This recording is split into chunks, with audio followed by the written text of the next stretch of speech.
Você já estudou sobre criança interior? Já leu sobre? E quais foram as suas compreensões sobre o tema? Vamos conversar um pouquinho sobre isso? Meu nome é Kellen Pimentel, trabalho com SOS Consultoria para Pais. Estou trabalhando agora nessa quarentena com um programa incrível chamado 2 em 7, que são 2 atendimentos online com 7 dias de áudios ilimitados. É isso mesmo.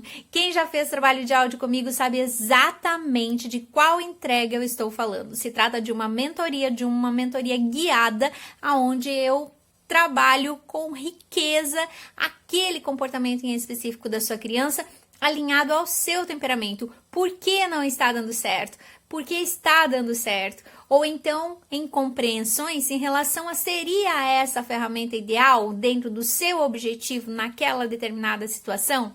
É isso que eu trabalho dentro desses áudios ilimitados com esses 2 assentimentos. São 7 dias de áudio, como eu falei, ilimitados, com um valor muito bacana. Olha, não tenho palavras para descrever o quanto esse valor é irrisório perto da entrega, perto daquilo que vocês vão levar. O conhecimento que vocês levam é para relações e não exclusivamente para a criança e para aquele comportamento específico. É algo que vai agregar significativamente dentro aí do seu baldinho, do seu cinto de ferramentas, que eu costumo falar que o Batman tem o cinto de ferramentas e nós pais também temos que ter. Combinando elas tendem a ter resultados melhores e mais eficientes com menos desgaste. Voltando, desculpa, à criança interior. Vamos lá.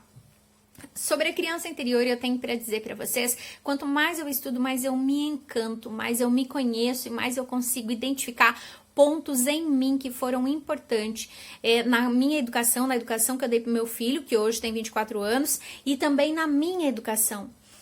Sobre a criança interior, né, dentro daquilo que eu li sobre vários autores, estou gostando muito de ler sobre isso, trabalha-se muito as nossas reações padrões, a tua lógica pessoal, quando ela foi criada por você, lá antes dos 6 anos, e ao longo da vida mesmo, a sua lógica pessoal determinou se você, quando está brava, fica emburrada, ou quando você está brava, você fica boazinha e tenta se aproximar do outro. Essa lógica pessoal que você utiliza ainda hoje, ela foi criada na sua infância. Que louco, não? Eu acho isso fantástico. Então, qual a lógica, pessoal, que seu filho está criando também? E a nossa criança interior, como ela age ou como ela aparece na nossa vida hoje de adulto? Não necessariamente são aqueles momentos que a gente faz a birra, não são aqueles momentos que a gente age como criança, e sim, todos agimos como criança em algum momento. E levante a mão quem não. E se não, quando a gente conversar, a gente descobre que sim. Então, analise o marido. Não tem um marido, às vezes, que tem um comportamento que lembra uma criança? Às vezes o marido não tem essa percepção para trazer pra gente, mas é isso que acontece. Mas ela, como eu falei, né, a nossa criança interior não significa ter atitudes infantis. Embora sim, as atitudes infantis, sim, eu as tenho. Assim como todos. Só sou mais... estudo muito, né? Assim, me permito estudar bastante. Tenho tempo para isso também, né? Meu trabalho é esse, o trabalho que eu desenvolvo é esse.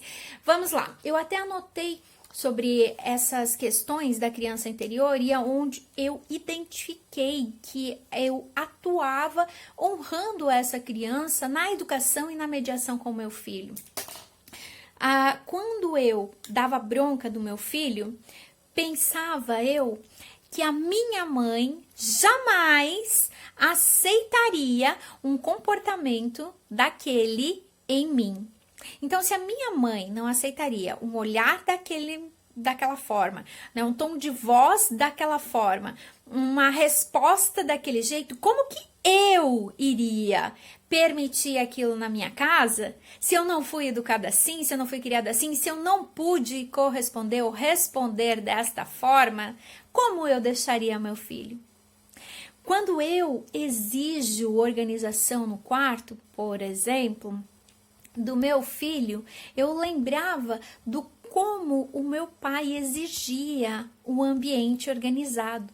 E se meu pai exigia e eu sim organizava porque eu era obrigada, porque senão meu pai brigava, ou enfim, tinha minhas consequências, como que eu afrouxo e deixo meu filho com o quarto da maneira que ele entende que deve, ou sou mais tolerante quanto a isso?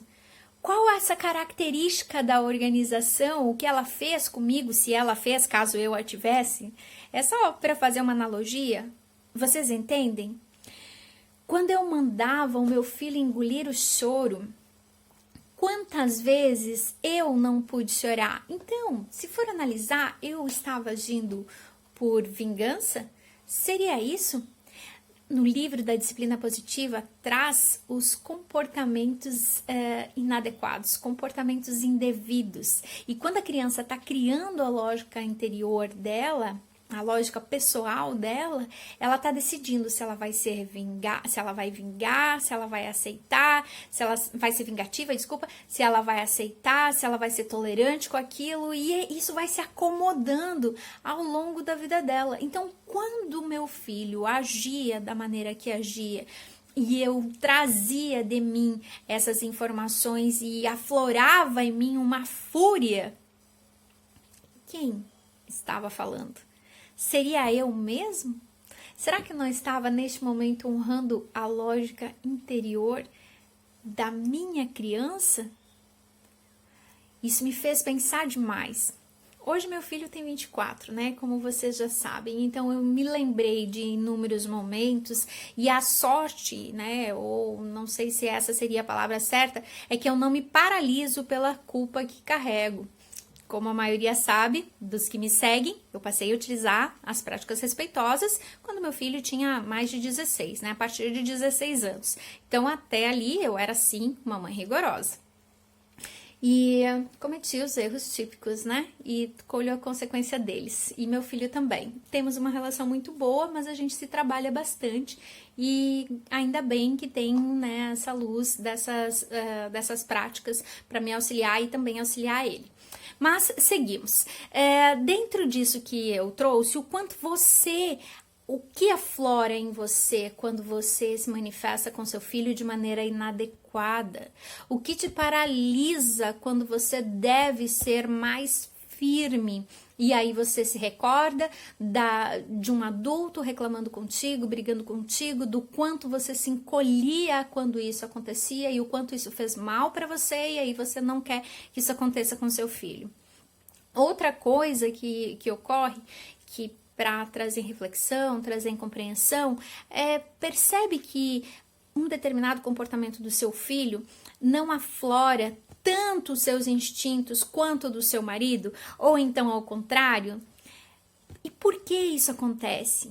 Porque está diretamente ligada a essa lógica que fizemos lá na nossa infância. E trabalhar essa criança interior é de extrema importância para a gente conseguir liberar o nosso filho dessa prisão que nós mesmos nos colocamos. E aí eu vou falar um pouquinho mais. Na hora que o nosso filho, que eu tenho a compreensão que eu estou exigindo um quarto organizado porque eu estou honrando os ensinamentos do meu pai, e o meu pai jamais aceitaria eu estar num ambiente que não estivesse devidamente organizado, considerando isso, né? E acessando essa compreensão, eu digo, opa, isso era para aquela realidade, era para aquele mundo, era para aquele momento, era para aquela situação. Hoje, as minhas prioridades são as mesmas do meu pai? Qual era o motivo que o quarto deveria ficar organizado e por quê? E a partir de qual idade eu devo exigir mais ou qual idade eu devo exigir menos? Qual é o momento que eu devo afrouxar? Qual é a prioridade?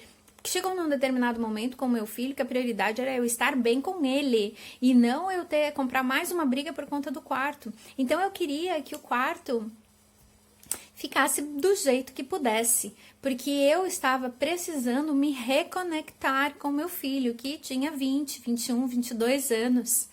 E então, qual é a ordem das prioridades, o teu objetivo real? Trabalhar a criança interior libera e liberta a nós, consequentemente, nossos filhos. Por isso, para ser pai e mãe, tem que estudar, sim. Estudar guiada é como fazer exercício com personal.